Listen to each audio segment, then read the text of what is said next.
High friends, welcome to Yashikar. நம்மளோட Vijay TV hero ரீசெண்டாக அவரோட இன்ஸ்டாகிராம் பேஜில் அவங்களோட காதலியை டேக் பண்ணி ஒரு மெசேஜ் ஒன்று போட்டிருந்தாரு. அற்புதமான அப்படின்னு சொல்லி அந்த ஹார்ட் போட்டு அது ஒரு ட்ராயிங் மாதிரி இருக்குது பார்க்கறதுக்கு. அங்கே வந்து அந்த இதில் வந்து அவங்களோட காதலியை வந்து டேக் பண்ணியிருந்தாங்க. ரொம்பவே பியூட்டிஃபுல்லான ஒரு ட்ராயிங், ரொம்ப அழகாக இருந்துச்சு. யார் அந்த பிரபலம் அப்படின்னு கேட்குறீங்கன்னு தெரியுது. எஸ், நம்மளோட விஜய் டிவியில் முத்தழகு அப்படிங்கிற சீரியல் பண்ணிகிட்ருக்காரு.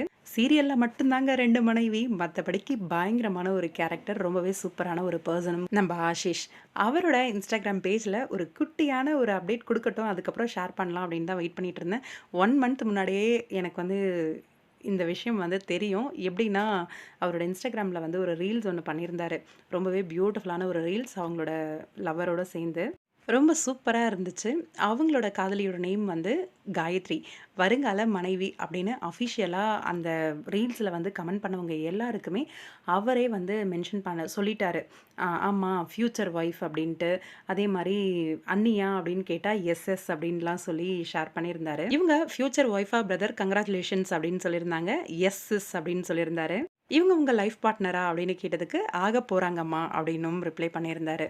அப்பயே ஷேர் பண்ணோம் அப்படின்னு நினச்சிட்டே தான் இருந்தேன். ஆனா ஷேர் பண்ணவே முடியல. இன்னைக்கு அவரே அஃபிஷியலா அவரோட இன்ஸ்டாகிராம் பேஜ்ல அந்த ஆர்ட் அண்ட் சிம்பிள் போட்டு அவங்கள ஷேர் பண்ண உடனே, சரி ஓகே ஷேர் பண்ணலாம்.